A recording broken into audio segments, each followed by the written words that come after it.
오늘은 요한일서 2장 18절에서 29절 말씀 두 번째 시간인데요. 지난주에 우리가 이 말씀을 가지고 예수를 따르면서 거짓을 믿어도 될까라는 제목으로 우리가 주님을 따른다면 은혜와 진리가 충만하신 그 주님 안에서 진리 가운데 거해야 된다, 거짓을 믿으면 안 된다라는 원리를 배웠습니다. 지난주에 광고해 드린 것처럼 오늘은 응용편이라고 말할 수 있는데요. 그래서 평소와는 조금 다르게 본문을 쭉 찾아가면서 본문의 의미를 설명하는 것이 아니라 지난주에 설명드린 그 본문을 어떻게 적용할 것인지 그 부분에 대해서 오늘 한번 이야기해 보려고 합니다. 예수를 따르면서 거짓을 믿어도 될까? 두 번째 시간이고요. 지난주는 원리편, 오늘은 응용편이라고 말할 수 있습니다.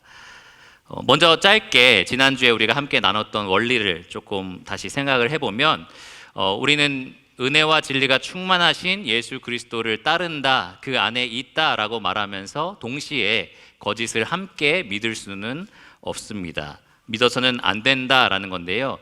이 요한이 편지를 쓰면서 그들 가운데 이 거짓을 믿고 결국에는 진리의 하나님 그리고 또 진리의 공동체인 교회를 떠나서 나가버린 사람들이 있다라고 책망을 했었습니다. 그들을 가리켜서 뭐라고 불렀는지 기억나시나요?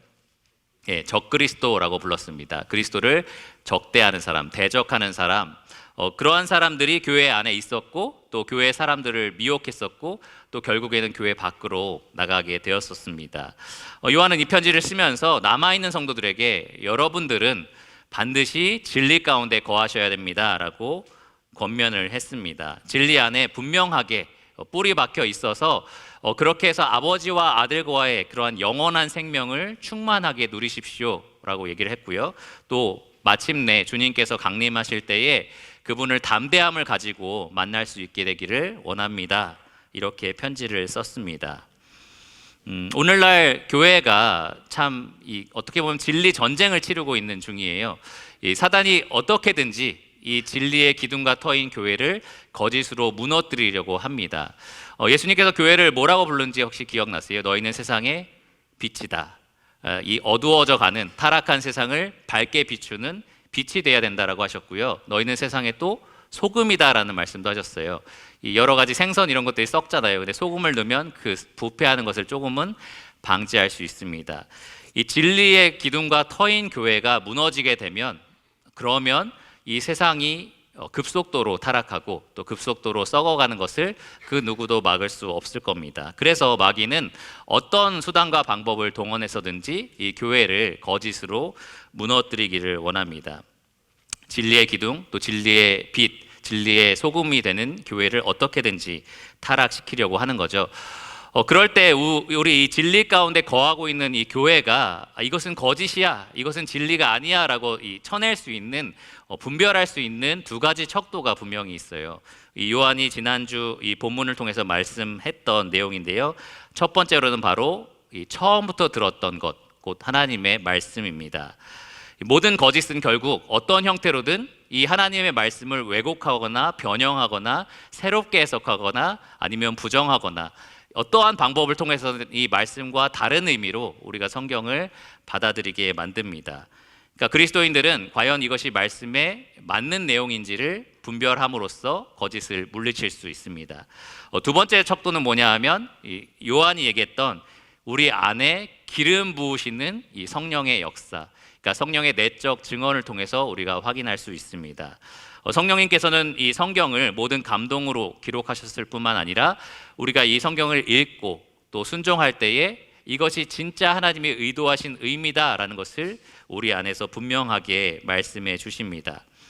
모든 거짓은요, 어떤 형태로든 이 성령의 내적 증언을 부인하고 또 성령의 음성을 모욕하고 무시하는 그러한 일들을 합니다. 그러니까 여러분, 세상에서 유명한 사람 아니면 많은 사람들이 믿고 따르는 무언가가 있다 하더라도 그 두 가지 기준으로 분별할 수 있어야 된다는 거죠. 말씀을 통해서 배척하고 또 성령님의 증언을 통해서 그것을 거절할 수 있어야 한다라는 겁니다. 그것이 우리가 진리 가운데 힘써 거할 수 있는 방법입니다. 예수님을 따르는 분들이 이 가운데 많이 계실 겁니다. 이 예수님으로 인하여 이 아버지 하나님과 아들과 더불어 영원한 삶을 누리고 계시는 이 여러분들은 항상 진리 안에 거하기 위해서 씨름하셔야 합니다. 이 바울이 말했죠. 우리의 싸움은 어떤 싸움이라고요? 이 육에 있는 싸움이 아니고 어둠의 주관자들, 이 악한 영들과의 싸움이다라고 얘기를 했습니다. 악한 영의 대장인 마귀는 이 거짓의 아비라고 불려요. 그러니까 거짓을 엄청나게 잘 말하는 사람인데, 사람은 아니죠. 악한 영인데 그들과 우리가 전쟁을 벌일 때 우리는 반드시 진리로 무장되어 있어야 합니다. 그래서 바울이 이 마귀의 계략을 대항하기 위해서 하나님의 전신갑주를 입으라라고 명령을 했는데, 그 중에 하나가 바로 진리의 허리띠입니다. 진리의 허리띠. 저는 살이 조금 찌면서 허리띠를 안 하고 다닐 때가 있었는데, 어떤 날은 너무 그걸 믿었나 봐요, 제가. 그래서 하루 종일 이런 옷을 입고 다녔는데 계속 허리가 계속 내려오니까 어떻게든지 붙잡고 다니려고 고생했던 기억이 있어요. 허리띠가 없으면 불편하죠. 옷이 계속 흘러내리고 계속 그걸 붙잡고 다녀야 되고, 그러면서 제대로 정상적인 생활을 할 수 없게 됩니다. 영적인 전쟁도 마찬가지예요. 우리가 진리로 단단히 우리를 붙들어 매지 않는다면 우리는 사단의 여러 가지 거짓에 쉽게 속아 넘어가게 될 겁니다. 여러분, 영적인 전쟁에서 승리하시려면 반드시 진리로 무장되어 있으셔야 합니다. 오늘은 응용편이니까 한 3가지 정도 우리가 쉽게 속아 넘어갈 수 있는 그러한 일들에 대해서 좀 말씀을 드리려고 합니다. 아까 말한 그 2가지 척도로 우리가 이것이 거짓이다라는 것을 분별하기를 원하고, 이 마지막에는 이 결론 부분에서 어떻게 우리가 이 진리 안에 거할 것인지 적용할 내용들을 좀 살펴보도록 하겠습니다. 사실 준비할 때는 여러 가지 내용들을 많이 준비해야지라고 생각을 했는데, 막상 정리하다 보니까 많이 다루기는 힘들겠다라는 생각이 들더라고요. 그래서 오늘은 어떻게 보면 서론 같은 부분이다라고 생각하시면 좋을 것 같고, 이와 관련된 다양한 책들이 교회 도서관에 구비되어 있으니까 여러분 한번 읽어보시면서 더 자세히 한번 생각해 보시면 좋을 것 같습니다. 첫 번째는 뭐냐면 바로 만물의 기원과 이치에 대한 거짓말입니다. 사탄은 성경의 첫 페이지에 담겨있는 진리부터 바로 공격을 합니다. 거짓으로 회방을 하는 거죠. 성경의 첫 페이지에 처음 나오는 말씀이 뭡니까?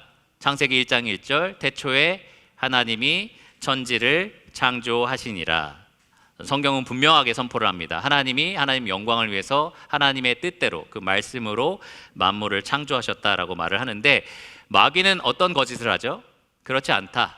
하나님 창조하신 게 아니라 이 지금 여러분 눈에 보이는 이 만물이 그냥 저절로, 어느 시점에 그냥 저절로 생겨나서 여기까지 이르게 되었다라고 이야기를 합니다.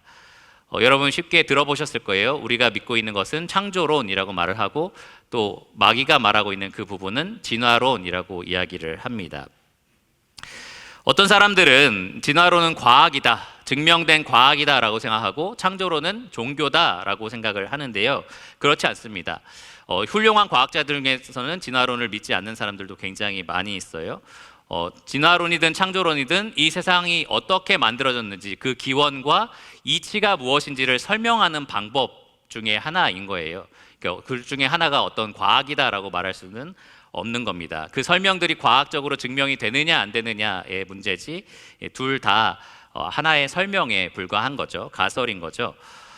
둘이 바라보고 있는 이 대상이 달라지는 것도 아닙니다. 똑같은 지구를 보고 있고 똑같은 만물을 바라보고 있어요. 근데 그것에 대한 해석이 서로 다른 것뿐입니다. 창조론은 여러 가지 만물을 보면서 어떻게 하나님이 이런 걸 만드셨을까? 어떻게 하나님 말씀으로 이런 것들을 창조하셨을까? 하나님이 자기 영광을 드러내기 위해서 이렇게 하나님의 능력과 섭리로 만물을 만들어내셨구나라고 찬양하는 설명이라면, 진화론은 어떻게 이것이 그냥 저절로 생겼을까? 어떻게 아무것도 없는 데서 이런 것들이 만들어져서 서로 적자생존의 싸움으로 우연히 이렇게 여기에까지 오게 되었을까? 이것을 생각하는 그러한 방법입니다. 이 적자생존이라고 해서 강한 자가 약한 자를 죽이고 강한 자가 살아남는 방식으로 여기까지 오게 되었다라는 설명을 하는 거죠. 그러니까 기본적으로 창조론은 하나님을 인정하고요, 또 진화론은 하나님을 부정합니다. 근데 문제가 있어요. 예수님을 따르는 사람들은 다 창조론을 믿어야 될 것 같잖아요. 말씀에도 분명히 써 있으니까. 근데 기독교인 중에는 진화론을 믿는 사람도 있고 또 창조론과 진화론을 합쳐서 믿는 사람들도 있다라는 겁니다. 유신 진화론이라고 해서 나는 유신 하나님이 있다는 것도 믿어. 근데 진화론도 같이 믿어라고 생각하는 그리스도인들이 있다라는 거죠. 여러분 어떻게 생각하세요? 성경의 하나님을 내가 믿으면서 동시에 이 만물이 우연히 그리고 여러 가지 이 적자생존의 원칙에 따라서 이렇게 만들어졌다라는 그것을 같이 믿을 수 있을까요? 없다고 생각하시는 분도 있고 대답 안 하시는 분은 그럼 있다고 생각하신다고 생각해야 되는 건가? 라는 생각이 드는데 이 가운데는 모르겠지만 실제로 그리스도인 중에는 유신 진화론을 믿는 사람들이 굉장히 많이 있습니다. 어떻게 그것이 가능할까요? 또 그렇게 믿는 데에는 문제가 없을까? 가장 유명한 유신 진화론 기독교인 중에 한 사람이 여러분 아마 청년들 중에서는 들어본 사람이 있을 텐데 우종학이라는 사람입니다. 교수고요. 서울대학교 물리천문학과의 부교수입니다. 근데 이 교수가 유신 진화론자이면서 기독교인으로서 기독교 변증 컨퍼런스에서 이렇게 말한 적이 있습니다. 2014년에 이렇게 얘기했어요. 지구의 나이가 수백억 년이든 1만 년이든 진화가 일어나든 말든 하나님의 말씀을 믿는 백성에겐 사실 큰 문제가 되지 않는다. 어떻게 생각하세요? 저는 이 인터뷰 내용을 들으면서 나는 하나님의 말씀을 믿는 백성이고 그런데 나한테는 문제가 되는데? 라는 생각을 했어요. 나는 지구의 나이가 수십억 년이라고 하면 나한테는 문제가 되고 진화가 일어났다라고 하면 나한테는 문제가 되는데 왜 이것을 문제로 삼지 않을까라는 생각을 했습니다. 그가 개인 페이스북에 이런 글을 썼어요. 창세기 1, 2장은 신의 창조 방법을 우리에게 알려주기 위한 목적으로 쓰인 책이 아니기 때문에 여기서 답을 찾으려는 시도는 오류에 빠지기 쉽습니다.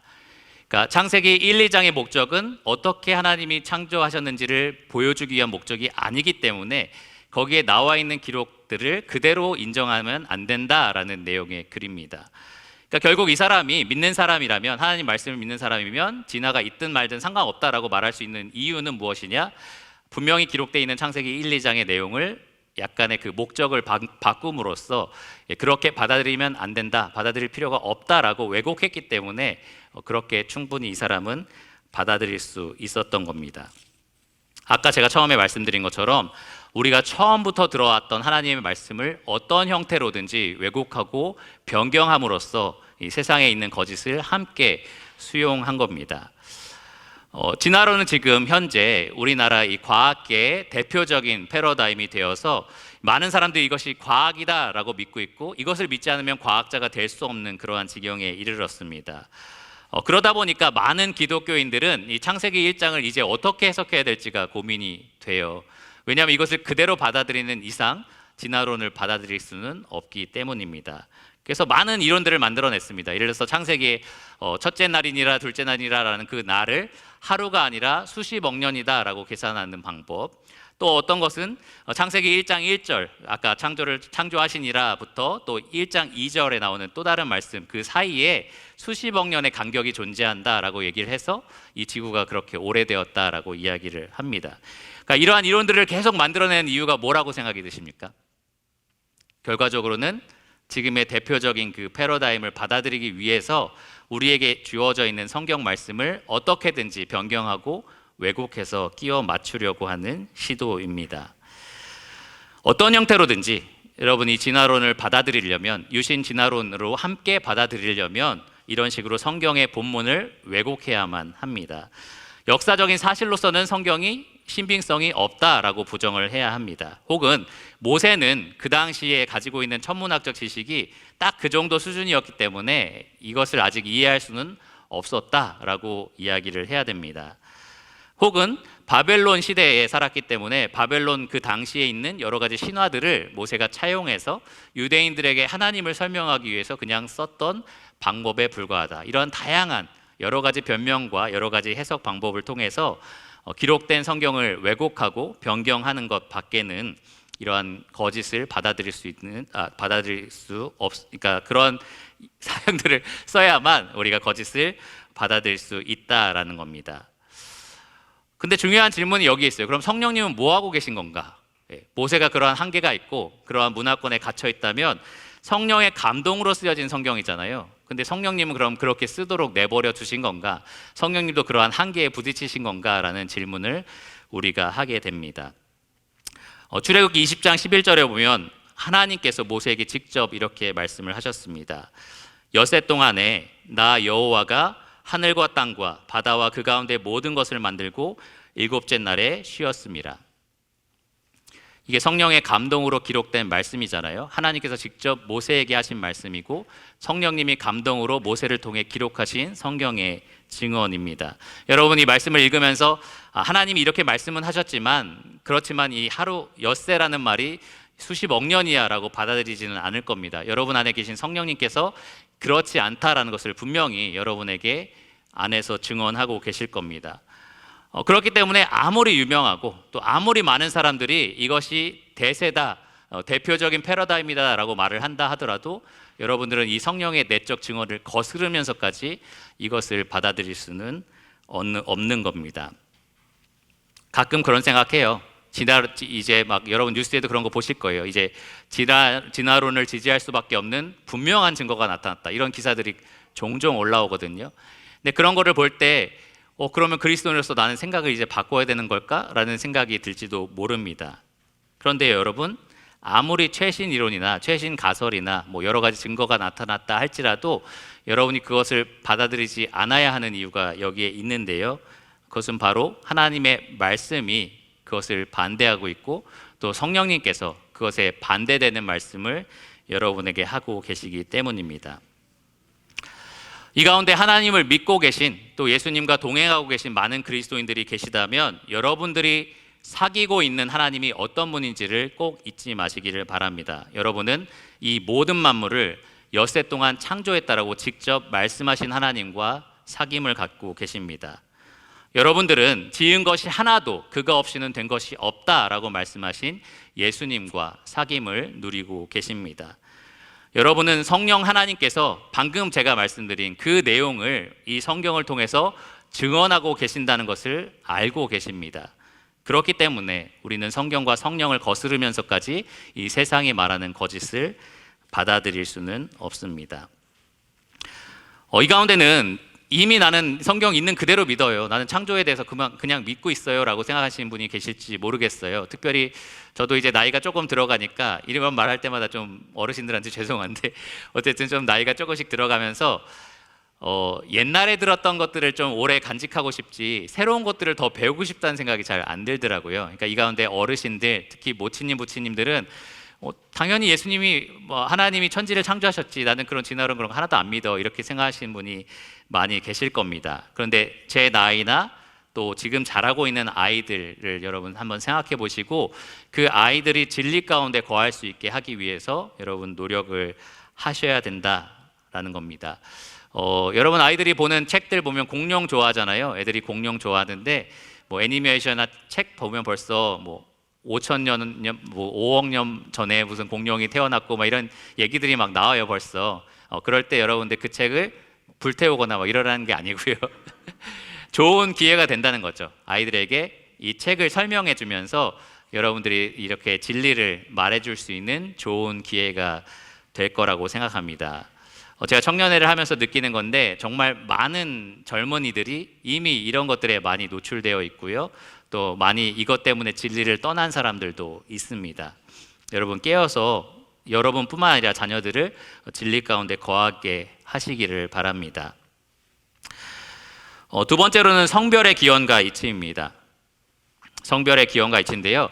이 마귀는 태초에 하나님 천지를 어떻게 창조하셨는지 그것에 대해서만 거짓말을 하는 것이 아니라 이 창조하신 피조 세계에 대한 질서도 부정을 합니다.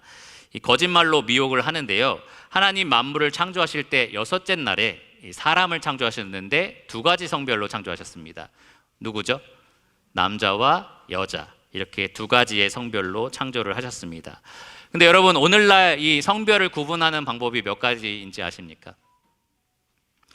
제가 이 말씀을 준비하면서 의학 잡지 하나를 참고해 봤는데 거기에는 64가지, 64가지 이 성별을 분별하는 방법이 나와 있었습니다. 몇 가지만 설명해 드리면 바이젠더라는 게 있어요. 뭐냐면은 남자와 여자를 동시에 나는 가지고 있어요 라고 주장하는 사람이 있고요.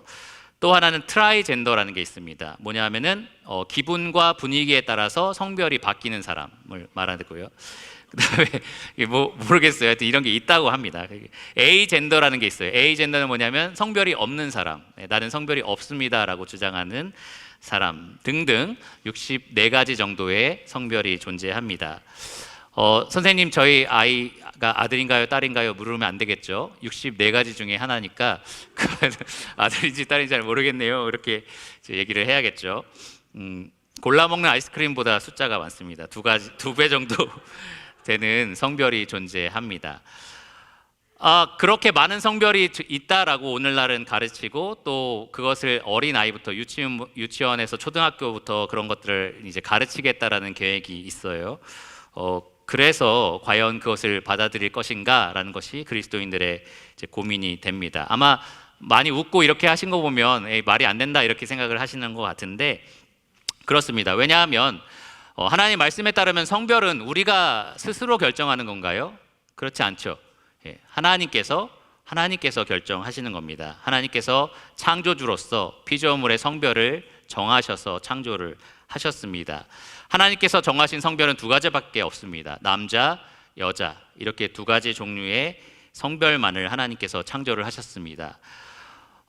많은 사람들이 동성애자, 그런 사람들도 성별에 포함해야 되는 것이 아니냐라고 묻는데요. 그럴 때마다 저는 이 인간이 타락하기 이전에 이 피조 세계에 동성애자를 갖다 놓고 하나님이 계획하신 뜻을 순종할 수 있는지 한번 생각해 봐라 라고 이렇게 물어봅니다. 하나님은 너희가 생육하고 번성하여 이 땅을 충만하게 채우고 그래서 내 영광을 이 땅 가득하게 채우라 라고 명령을 하셨습니다. 그것이 인간을 창조하신 목적인 거예요. 생육하고 번성하는 게 남자 여자로 가능한가요? 불가능합니다.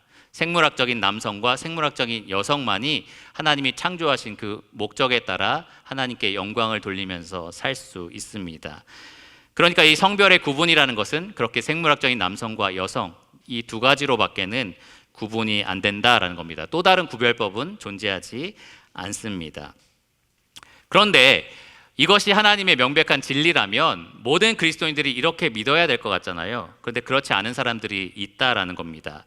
퀴어 축제에 보면은 이런 진리에 대해서 조금 약간 기분 좋지 않게 설명하는 그리스도인들도 있지만, 또 그것도 문제지만, 또 이 사람들을 지지하고 응원하는, 하나님도 여러분들 그대로 수용하십니다라고 지지하는 그러한 기독교인들도 굉장히 많이 있습니다. 또 심지어는 신학교 안에서 이제 앞으로 목사가 되어서 성도들을 진리로 이끌어 가야 할 사람들 중에는 이 무지개 깃발을 들고 그리고 동성애자를 환영한다라는 식으로 지지하는 그러한 신학생들도 존재합니다. 저는 개인적으로 이 동성애자들을 인격적으로 대해야 된다라는 것, 거기에 동의합니다. 하나님의 형상대로 지음받은 사람이기 때문에 기본적인 인격을 존중해야 된다라고 생각하고요. 또 우리의 이웃이니까 당연히 사랑해야 된다라고는 생각을 합니다. 하지만 문제는 그들이 선택한 성을 우리가 인정하고 그것을 하나님도 지지하신다라고 우리가 말해야 하느냐라는 겁니다. 과연 하나님도 그것을 지지하시느냐? 여러분 어떻게 생각하십니까? 동성애자를 하나님께서 옳다라고 말씀을 하시나요? 그것이 정상이라고 말씀을 하시나요? 그렇지 않습니다. 성경에서 그 어떤 죄보다 가장 강력하게 하나님이 가증하고 그리고 피해야 될 죄다라고 말씀하신 것이 바로 이 동성애입니다. 심지어 고린도전서에서는 이러한 일들을 행하는 자는 하나님 나라에 갈 수 없다라고까지 말씀을 하셨습니다.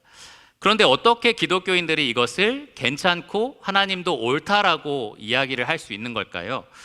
제가 몇 가지 이 자료들을 찾아보니까 이 기독연구원 느헤미야의 김근주 교수라는 분이 계세요.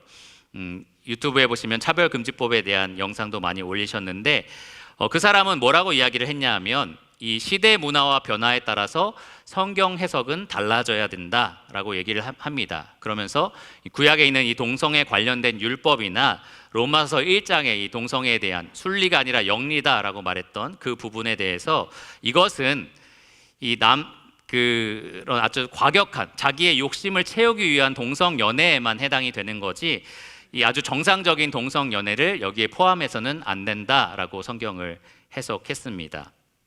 어때요? 맞는 것 같습니까? 본문에 그렇게 나와 있나요? 이것은 그렇게 극단적인 동성연애만 해당한다라고 설명을 하나요? 그렇지 않습니다. 모든 종류의 동성연애가 그 안에 죄로 기록이 되어 있습니다. 또 한 사람의 예를 들어볼게요. 이화여대의 이 기독교학과 박경미 교수라는 분은 같은 컨퍼런스에서 뭐라고 얘기했냐면, 이 동성애가 분명히 하나님이 부정적으로 보시는 것은 맞다. 그러나 라고 하면서 이렇게 얘기했습니다. 잘 들어보세요. 바울이 살아있을 때 사랑할 줄도 알고 슬퍼할 줄도 아는 인간으로서의 동성애자가 존재한다는 사실을 알았다면 그의 생각도 달라지지 않았을까? 어떻게 생각하십니까, 여러분? 바울이 그런 것을 못 봤기 때문에 그러한 한계를 가지고 로마서를 기록했다라고 이야기를 하는 겁니다. 그럼 어떻게 우리가 생각해야 될까요? 이 성경의 내용들이 그런 식으로 저자의 한계로 늘 막혀 있다면 우리가 오늘날 그것과 부딪히는 무언가를 만날 때마다 이 성경은 그런 한계에 부딪혀서 쓰여졌기 때문에 새롭게 오늘은 해석을 해야 됩니다. 이렇게 우리가 해야 되냐라는 거죠. 그리고 그럼 성령님은 그럼 무슨 일을 하셨냐라는 겁니다. 바울이 성경을 기록할 때 성령님이 그런 한계, 본인도 부딪히셔서 그렇게 쓰실 수밖에 없었느냐라는 거죠. 그리고 오늘날 우리가 그 본문을 보고 적용할 때에는 성령님께서 그것과 다른 한계를 뛰어넘는 말씀으로 우리에게 조명해 주시고 가르쳐 주고 계시냐라는 겁니다. 그렇지 않습니다. 성령님은 바울을 통해서 A라고 기록하셨다면 오늘날 우리가 그 말씀을 읽을 때 그 원래부터 기록된 말씀, 처음부터 전해졌던 그 A의 의미로 우리에게 설명해 주시고 또 순종하도록 힘을 더해 주고 계십니다. 사실 강단에서나 뭐 칼럼을 통해서나 제가 동성애의 얘기를 할 때마다 그렇게 비춰질까 봐 조금 두려운 면은 있어요. 마치 그런 사람들에게 약간 더럽게 여기고 그런 사람을 특별히 더 죄인처럼 여기는, 그렇지만 그렇지는 않습니다. 제가 사실 최근에 이 고 변희수 씨에 대한 영상을 보면서 이들이 갖고 있는 인생의 무게가 참 무겁구나, 이들이 가지고 있는 그런 죄와의 싸움이 참 치열하구나 라는 생각을 했습니다. 참 안타깝다라는 생각이 들었는데요. 동정하고 안타깝게 바라보는 것 때문에 우리가 이 성경에 있는 기록들, 성경에 있는 기준들을 무너뜨리면서 그들이 옳다라고 인정할 수는 없다라는 겁니다. 그 두 가지를 우리가 착각해서는 안 됩니다. 우리도 동성애처럼 다른 죄와 싸우고 있는 사람들이에요. 그렇죠? 이 그리스도인들도 다른 죄와 싸우고 있는 사람들입니다. 근데 모든 죄가 동일한 점이 하나 있는데 바로 하나님께서 정하신 그 기준을 뛰어넘는 우리 육신의 정욕과의 싸움이다라는 겁니다. 동성애도 그런 의미에서는 똑같은 죄예요. 그렇기 때문에 우리 죄도 하나님 뜻에 따라서 굴복하고 우리가 순종해야 되는 것처럼 동성애도 똑같이 그렇게 해야 된다라는 겁니다. 모든 죄인에게는 구세주가 필요하고요. 구세주 예수님께서는 우리의 죄를 용서해 주실 뿐만 아니라 다시는 그 죄에 따라서 살지 않도록 우리를 구원해 주십니다. 우리가 정욕대로 살 수 있도록 구원해 주신 게 아니라 우리가 이 정욕을 십자가에 못 박고 이제 하나님을 기쁘시게 하는 자가 되게 하기 위해서 우리를 구원해 주십니다. 두 가지를 말씀드렸습니다. 이 창조에 대한 이 거짓말, 그리고 성별에 대한 거짓말. 아까 말씀드린 것처럼 이런 것들이 어떤 여러분들에게는 너무 분명한 걸 수도 있어요. 난 이런 거에 대해서 받아들인 적이 없는데 라고 생각하실지도 모르겠습니다. 근데 지금 학생회 하고 계시는 선생님들이나 또 청년회 하고 있는 선생님들은 이 문제점을 분명히 보고 있을 거예요.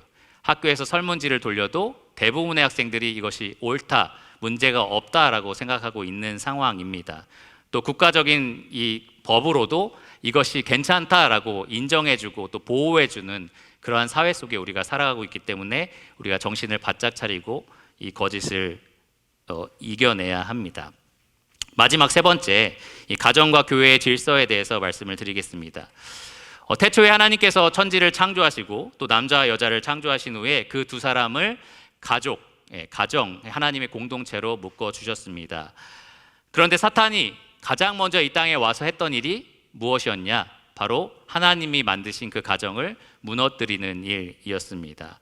사탄은 여전히 그 일을 하고 있어요. 지금도 사탄은 가정을 무너뜨리기 위해서 여러 가지 거짓말을 합니다. 제가 한 4번 정도 이 가정을 무너뜨리는 사탄의 거짓말 시리즈로 말씀을 전한 적이 있었는데요. 거기는 다양한 여러 가지 거짓말들이 나옵니다. 그런데 이 시간에 제가 2가지 정도 다루고 싶은 것이 있는데 그것은 바로 이 가정의 권위, 이 가정 위에 세워진 남편의 권위를 무너뜨리려는 그러한 움직임, 뭐 페미니즘이라고도 부르죠. 그리고 교회 안에 있는 권위도 무너뜨리는 그러한 페미니즘 운동과 또 교회와 가정 안에서 일어나는 여러 가지 징계들을 거부하는 그러한 운동에 대해서 살펴보려고 합니다. 여러분 지금 잘 따라오고 계시죠? 늘 말씀대로 쭉 설명하는 식이었는데 오늘은 좀 다양한 것들을 말씀드리니까 잘 따라오고 계시는지 한번 확인을 해봤습니다. 네, 좋습니다. 그러면 이 페미니즘과 이 징계에 대한 문제에 대해서 한번 살펴보겠습니다. 페미니즘은 기독교 밖에서만 일어나고 있는 운동이 아니고요. 여러분 유튜브를 찾아보시면 기독교 페미니즘, 나는 기독교 페미 이런 식으로 많은 영상들이 올라오는 것을 확인해 볼 수 있습니다. 징계에 대해서는 여러분 지금 아이를 키우는 부모님들 집에서 여러 번 이렇게 아이들을 징계하실 수도 있는데 여러분 혹시 들어보셨을지 모르겠어요. 뉴스에 나왔던 이 민법에 있던 부모 징계권이 이제는 삭제되었다. 60년 만에 삭제되었다라는 기사가 있었고 또 여기에 맞춰서 이제 부모가 어떻게 아이를 체벌할 것인지에 대한 법률들이 세워질 거다. 이러한 기사들이 올라온 적이 있습니다. 그러니까 한 10년 후에면 우리는 미국처럼 아이를 징계할 때 커튼을 치고 아무도 모르게 해야만 하는 그러한 상황이 펼쳐질 수도 있습니다. 교회 안에 있는 징계도 많이 시행되지 않고 없는 교회도 굉장히 많습니다. 이 두 가지를 살펴보겠습니다. 첫 번째로는 이 권위에 대한 이 페미니즘 운동에 대해서 생각을 해볼 텐데요. 한국에는 사실 제가 자랄 때만 해도 이 가부장적인 문화가 굉장히 컸습니다. 아들이 되게 선호되는 세상이었고 제가 좀 저의 인생을 생각해봐도 제가 어렸을 때 겪었던 세상과 지금 나이가 돼서 겪었던 세상이 너무나 다른 것 같아요. 제가 어렸을 때는 정말 남자가 더 이렇게 선호되는 그러한 문화권에서 자랐고 제가 지금 나이 때는 딸 셋이면은 뭐라고 하죠 그때? 대박이라고 했었나? 근데 아들 셋이면은 목메달 이런 얘기도 있고 하여튼 그런 얘기들이 있더라고요. 그러니까 그런 게 제가 어렸을 때 전혀 없었던 얘기인데 제가 자라면서 이게 완전히 역전이 된 거죠. 그래서 이러한 완전히 달라진 문화권에 우리가 살고 있습니다. 그리고 어렸을 때를 생각해 보면 정말 이 유교의 뿌리가 있는 그러한 가부장제가 이 사회 곳곳에 여러 가지 폐해를 많이 만들어냈던 것은 사실입니다. 그런 것에 대해서 참 안타까워요. 그러니까 여성의 기본적인 인격이 보호돼야 되고 또 교회 안에서 남자와 여자가 동등하다는 것. 이 갈라디아서 말씀해 보면 남자나 여자나 다 그리스도 예수 안에서 하나이니라. 이러한 동등함에 대해서 우리가 추구해야 된다는 것에 전혀 반대할 의사가 없습니다. 우리가 그것을 힘써야 될 일인데요. 문제는 이 페미니즘이라는 운동이 그러한 성경이 말하는 남성과 여성의 동등성을 추구하지 않는다라는 거예요. 이 페미니즘은 성경이 말하는 남성과 여성의 역할의 차이, 이 권위에 대해서도 완전히 다 부정을 하고 결국에는 질서 자체를 무너뜨리는 운동이 됩니다. 이 성경은 권위에 대해서 분명하게 말을 합니다. 남편이 가정 안에서 머리다라고 에베소서 5장 23절에 분명히 말하고 있고요. 또 교회에서도 여성에 대해서 오직 가르치는 것과 남자를 주관하는 것을 허락하지 아니하노니 오직 조용할지니라 라고 분명하게 이야기를 합니다. 자매님들 조용하라는 얘기 아니에요. 지금 끝나고 나서도 우리 조용하라 그랬어, 대화하지 마 이렇게 하라는 게 아니고요. 이 역할과 권위에 대한 얘기입니다. 교회 안에서 혹은 가정에서 남성이 예수님처럼 희생적이고 그리고 헌신적으로 그런 인도하는 역할을 해야 된다라는 얘기고요. 또 아내는 그것을 돕는 배필로서 따라야 된다라는 얘기입니다. 교회 안에서도 마찬가지예요. 남자들은 가르치는 것과 주관하는 것을 헌신적으로, 희생적으로 베풀어야 된다라는 거고요. 여성은 거기에 헌신적으로 순종하고 따라야 된다. 그 이야기를 하는 겁니다. 그런데 오늘날 이 페미니즘의 영향에 의해서 많은 사람들이 이러한 남성과 여성의 역할 차이까지도 다 부정하려고 합니다. 그래서 여러분 요즘에 많이 볼 수 있는 게 여성 목사들도 되게 많이 보죠. 유튜브나 이런 데 보시면 여성 목사들도 굉장히 많이 나올 겁니다. 그런 분들이 주님을 위해서 헌신하거나 그 마음의 순수함 이런 것들을 저는 비판하고 싶은 마음이 없는데요. 분명한 것은 성경의 기록에 따라서 우리가 행한다면 그러한 역할의 차이를 우리가 분명하게 받아들여야 된다라는 겁니다. 이 웨인 그루뎀이 쓴 책이 있어요. 복음주의 페미니즘이라는 책이 있는데 여러분 도서관에도 여기 구비되어 있습니다. 이 책에 보면 이 복음주의, 소위 성경이 하나님의 말씀이고 오류가 없는 말씀이다라고 믿는 수많은 기독교인 학자들이 이 이 성경에 나와 있는 남자 여자의 역할을 왜 부정하는지에 대한 이유가 쭉 적혀 있습니다. 15가지나 적혀 있는데요. 그 이유들이 다 하나같이 하나님의 기록된 말씀을 부정합니다. 예를 들어서 한 가지, 풀러 신학교에 폴 주엣이라는 교수가 있어요. 이 교수는 뭐라고 했냐면 사도 바울이 되게 헷갈렸다는 거예요. 남자 여자는 하나다라는 이 성령의 음성을 들었고 동시에 자기의 이 유대교에 찌든 이 가부장적인 그 풍습에 따라서 근데 여자는 조용해야 돼라는 생각도 같이 갖고 있었다는 거죠. 그래서 그 두 가지가 이 사도 바울 마음속에 같이 있어서 그 두 가지를 어떻게 해결해야 되는지 모르겠다라고 기록을 했습니다. 그러니까 바울은 어떨 때에는 하나님 말씀 받아서 남자 여자는 하나야라고 기록을 했고 또 어떨 때는 자기의 그 찌든 유대교 관점에 따라서 여자는 조용해야 돼 이런 식으로 기록을 했다라는 겁니다. 어떻게 생각하세요? 그냥 웃음이 나오시죠? 마스크 속이라 잘 안 보이지만 다 웃음이 나오실 거라고 생각합니다. 이런 식으로 이 남녀의 역할을 무너뜨리려고 하는 것들이 이 성경 내용을 왜곡함으로써 가능해진다라는 겁니다. 또 CBS에서 기독교 세계관과 윤리학을 가르치는 교수가 있어요. 이화여대 백소영 교수라는 분인데 이분은 이렇게 말을 했습니다. 바울이 이 교회 안의 질서를 말할 때 그가 가지고 있던 전통에 사로잡혀서 그 가부장적인 질서를 가지고 설명했을 뿐이다 이렇게 이야기를 합니다. 그러니까 결국 이러한 것들이 이러한 세상의 흐름들 남녀의 역할을 부정하고 또 동등한 것을 추구하려는 이러한 움직임들이 결국에는 교회 안에 들어올 때는 이 성경의 권위나 성경에 기록된 말씀들을 다 무너뜨려야만 가능하다라는 얘기입니다. 그러니까 여러분 이러한 거짓들을 쉽게 분별하고 배척하실 수 있어야 합니다. 이 처음부터 들었던 말씀들을 마치 과거의 어떤 전통에 사로잡혀서 한계를 가지고 기록된 것처럼 묘사하는 것, 이러한 방법들로 무너뜨리려고 할 때 여러분들 이것을 거절하실 수 있어야 됩니다. 이 거절할 수 있는 척도가 그건 거죠. 내가 들은 말씀과 같은가라는 생각을 하는 거고요. 성령께서 정말 이 본문을 통해서 나에게 해주시는 그 내적 증언을 거스르고 있는 것은 아닌가 그 질문을 던져보셔야 합니다. 성령을 굉장히 모욕하는 행위죠. 성령님께서 과거에 그렇게 뭘 모르시고 기록을 하신 거고 그리고 현재 우리에게는 그것을 개정해서 조명하셔야만 하는 그러한 분이다라고 우리가 성령을 모욕하는 것과 같습니다. 징계에 대해서는 간단하게 말씀을 드릴게요. 교회 안의 징계나 가정의 징계 이것을 거부하려는 풍조가 요즘에 굉장히 많이 있습니다.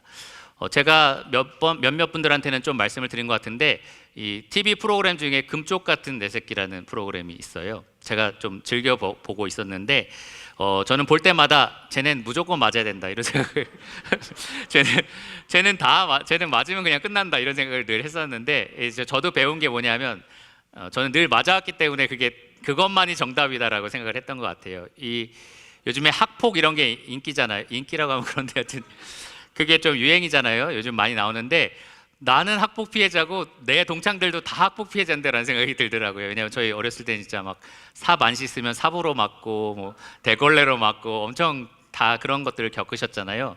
아마 저보다 연세가 있으신 분들은 더 많은 학폭을 받았을 거라고 생각을 합니다. 근데 어쨌든 그러한 제 경험 때문에 그렇는지 저런 것들은 다 맞아야 되라는 생각을 했었는데 거기에 나온 사람들은 이제 아이의 마음을 헤아려주고 이 마음을 생각하는 그러한 좋은 방법들을 취하더라고요. 그래서 그것을 통해서 제가 배운 것들은 많습니다. 근데 한 가지 좀 뚜렷했던 것은 아이를 체벌하는 것, 매를 대는 것 자체를 굉장히 하면 안 되는, 그러니까 인격을 모독하는 것이기 때문에 이것은 절대로 하지 말아야 되는 것처럼 묘사를 했었습니다. 근데 그런 것을 쭉 받아들일 때 그것을 보면서 제가 한켠에 부딪히는 말씀들이 있는 거예요. 잠언에 보면 자녀를 채찍질하라고 되어 있고 심지어 히브리서 12장 6절에 보면 우리를 사랑하시는 주님께서는 그 사랑하시는 자를 징계하시고 그가 받아들이시는 아들마다 채찍질 하신다라고 기록이 되어 있습니다. 그러니까 성경에는 그렇게 하라고 되어 있고 주님도 우리를 그렇게 대하신다라고 말을 하는데 내가 저 사람이 말하는 어떤 교육의 전문가라고 말하는 사람의 말과 이 하나님의 말씀과 어떻게 같이 받아들일 수 있을 것인가 거기에서 부딪힘이 생기더라고요. 여러분 그럴 때 어떻게 하셔야겠습니까? 어떻게 하셔야겠어요? 하나님 말씀대로 하는 것이 방법이겠죠. 우리가 진리 안에 거한다라는 것은 결국 말씀대로 한다라는 것을 의미합니다. 아무리 유명한 사람이 말하고 아무리 경험이 많은 사람이 말할지라도 하나님께서 성령을 통해서 우리에게 그렇게 말씀하신다면 우리가 그 말씀대로 순종하는 것이 옳다라는 겁니다. 나와 사귐이 있는 예수님께서 나를 그렇게 징계하시는 하나님이시고 나랑 함께 하시는 예수님께서 나에게 그렇게 말씀하신 분이시라면 우리가 그 말씀대로 사는 것이 마땅하다라는 겁니다. 예전에 어떤 분이 이런 말 하신 적 있어요. 예수님은 자기 아들을 십자가에 죽이시기까지 나를 사랑하신 분 아니냐, 그 사랑을 우리가 자녀에게 베풀어야 되는 것이 아니냐라고 이렇게 얘기를 하시더라고요. 근데 어떤 책에서 읽었는데, 근데 그 책에서 저자가 말하기를, 근데 하나님은 이 대머리라고 조롱하는 이 아이들 40명을 곰을 보내서 찢겨 죽게 하신 분이기도 하다. 그러니까 우리가 믿는 하나님을 내가 원하는 곳에서만 취할 것이 아니라 우리는 성경 전반적으로 하나님이 무엇을 말씀하신지를 다 받아들일 수 있어야 된다라고 이야기를 했습니다. 그러니까 여러분, 지금까지 내용을 쭉 생각해 보시면, 정리해서 말씀을 드리면, 우리가 받아들이는 수많은 거짓들, 이 세상의 많은 것들을 우리가 배척할 때에, 또 분별할 때에 이 두 가지, 우리가 처음부터 들은 말씀을 훼손하고 있지 않은가, 어떤 형태로든지 무너뜨리고 있지는 않은가, 그리고 성령님께서 이 말씀을 통해서 나에게 해주시는 말씀을 거스르고 있지는 않은가, 그 두 가지로 반드시 거부하시기를 바랍니다. 우리가 믿음 안에 있는가, 우리가 진리 안에 있는가 스스로 확증을 해야 하는데요, 우리는 두 가지, 하나님 말씀과 이 성령의 증언으로 참 진리가 무엇인지를 반드시 분별해야 됩니다. 많은 사람들이 옳다 하는 것을 나도 옳다라고 하면 안 되고요, 아무리 유명한 사람이 말하고 아무리 전문가가 나와서 말해도 그것에 무조건 여러분 따라가서는 안 됩니다. 반드시 여러분 말씀과 성령으로 분별하고 받아들이셔야만 합니다. 솔직히 이 자리에 저도 쓰고 다른 분들도 쓰잖아요. 근데 누가 서든지 그냥 저라는 사람이 좋아서 들으시면 안 되고요, 제가 하는 말이 정말 말씀과 성령을 통해서 참된 것인지를 여러분 분별하시고, 아니면 저에게 손가락질을 하셔야 돼요. 이 자리에서는 아니더라도 마치고 나면 그것은 말씀과 다릅니다라고 저한테 반드시 이야기를 해 주셔야 합니다. 오늘 내용들을 쭉 준비하면서 제가 좀 고민했던 것은, 성도님들은 대부분 여기에서 좀 안전하실 텐데 라는 생각도 있었고, 또 어떤 분들은 이것에 너무 많이 지금 들어와서 이것을 진리다라고 좀 속고 계신 분도 있겠다라는 생각이 들었습니다. 그런데 제가 읽던 책에서 이런 조사 결과를 얘기한 적이 있어요. 한 조사 기관에 따르면 기독교 가정에서 자란 아이의 88%가 고등학교를 졸업하고 나서는 주님을 떠난다라는 결과가 있어요. 그러니까 기독교 가정에서 자란 아이인 거죠. 그 중에 88%면 거의 90%입니다. 그러니까 우리 여기 고등학교, 중학교 아이들이 있을 텐데 이 중 10명 중에 9명이 교회를 떠난다는 결과예요. 그러니까 우리 교회가 그렇다는 건 아니지만 여기서 낸 통계가 그것을 말해준다라는 겁니다. 그만큼 진리 안에 있어서 같이 자랐지만 거기에 뿌리 박히지 못하고 결국에는 요한이 경고한 사람들처럼 진리 밖으로 뛰쳐나가게 된다라는 겁니다. 여러분, 이런 조사 결과 들으면 두렵지 않으십니까? 걱정되지 않으세요? 저도 청년회 또 학생회 이런 것들을 좀 지켜보면서 좀 걱정이 되더라고요. 하루는 제가 한번 말씀드린 것 같은데 이 주중에 교회를 와서 교회 건물을 보면서 와, 정말 시골 교회다 이런 생각을 제가 하면서 정말 아스팔트는 아니죠, 시멘트로 만든 건물에 정말 시골 교회, 여기 누가 다닐까? 교회 이제 막 공사하러 오시는, 가스 공사하고 막 이런 분들도 여기 지금 누가 와요? 막 이렇게 물어봐요. 정말 그런 시골 교회인 거죠. 근데 이렇게 많은 분들이 이 자리에 있는 것들에 대해서 많은 분들이 놀라십니다. 근데 저는 그것이 진리의 힘이라고 생각을 해요. 지금 여기 계신 분들, 제 나이 또래 되신 분들이 자녀들일 때 이 교회에 있었고요, 여러분들 중에 많은 분들이 떠나지 않고 이 자리에 남아있기 때문에 지금 교회의 규모가 되었다라고 생각을 합니다. 그 당시에 부모님들이 자녀를 부지런히 가르쳐서 진리 가운데 있게 행한 거고요, 또 하나님의 은혜로 여러분들이 이 자리에 남아있는 겁니다. 근데 저는 다음 세대를 이제 고민해요. 여러분들의 자녀들도 그럼 우리들처럼 여기에 남아서 이 진리를 지키는 교회가 될 것이냐, 아니면 이 통계에서 말하고 있는 것처럼 한 88%가 진리를 떠나게 될 것인가, 이러한 생각을 해보게 되었습니다. 그러면 우리도 여느 시골 교회처럼 어르신들만 남은 상태로 조금씩 사라져 버리겠지라는 생각이 들면서 마음이 굉장히 무겁고 힘들더라고요. 우리 모두가 함께 힘써서 노력해야 될 일입니다. 우리 모두가 우리의 자녀들은 정말 떠나지 않고 진리 가운데 뿌리 박히도록 노력해야 될 일입니다. 그렇다고 해서 여러분 성인들도 방심해서는 안 돼요. 사탄이 두루 다니면서 이 삼킬 자를 찾는다고 했잖아요. 여러분 자녀뿐만 아니라 여러분들도 먹잇감이 될 수 있습니다. 언제든지 우리도 이 선줄로 알면 넘어지고 그리고 이 진리 공동체에서 뽑혀 나갈 수도 있습니다. 예수님은 이 제자들을 사람들에게 보내시면서 너희를 내가 이리 가운데서 보내는 것 같다. 너희를 이리 가운데 보내는 양처럼 본다라고 말씀을 하셨어요. 그러면서 뱀같이 지혜롭고 비둘기같이 순결하라라고 명령을 하셨습니다. 여러분 뱀처럼 지혜로워지셔야 합니다. 수많은 거짓들을 여러분 하루에도 수많은 이 거짓을 접하게 되는데요. 그것을 여러분 뱀처럼 지혜롭게 분별하고 과연 그것이 성경의 말씀과 동일한가 질문을 하셔야 합니다. 과연 이것이 성령이 내 안에서 말씀하시는 것과 맞는 말인가? 여러분 스스로 질문을 하셔야 합니다.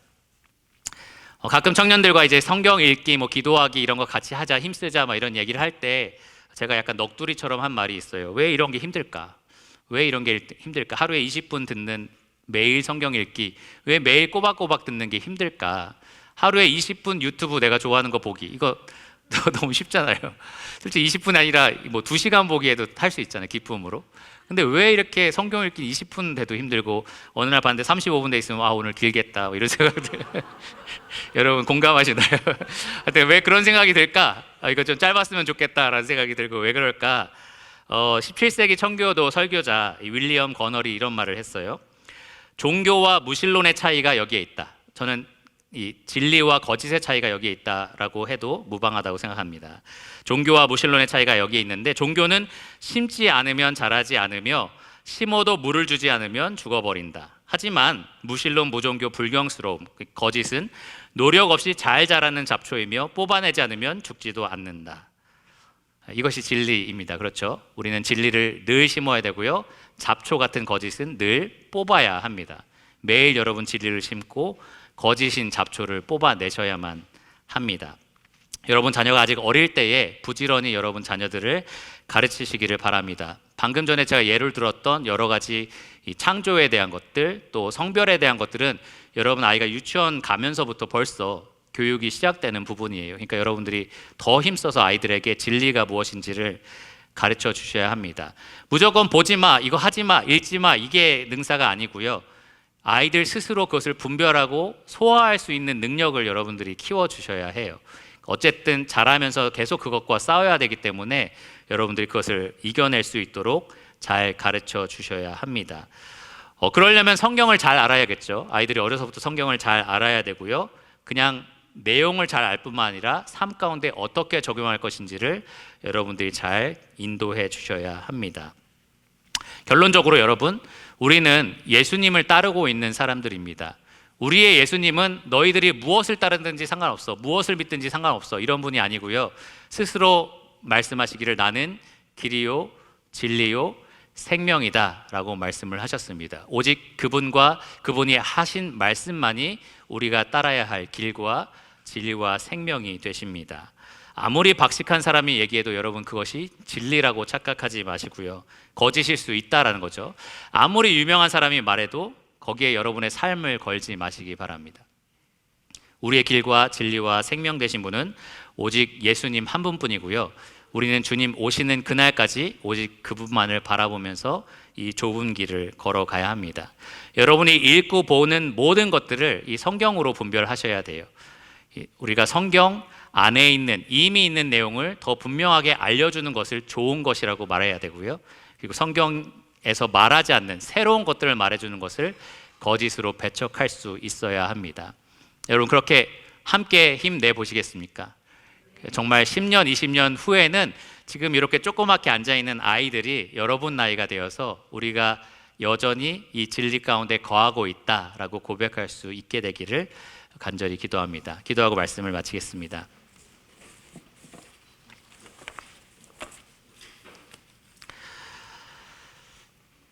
하나님 감사합니다. 우리에게 진리의 말씀을 허락하여 주셔서 세상의 수많은 거짓으로부터 보호하여 주심에 감사를 드립니다.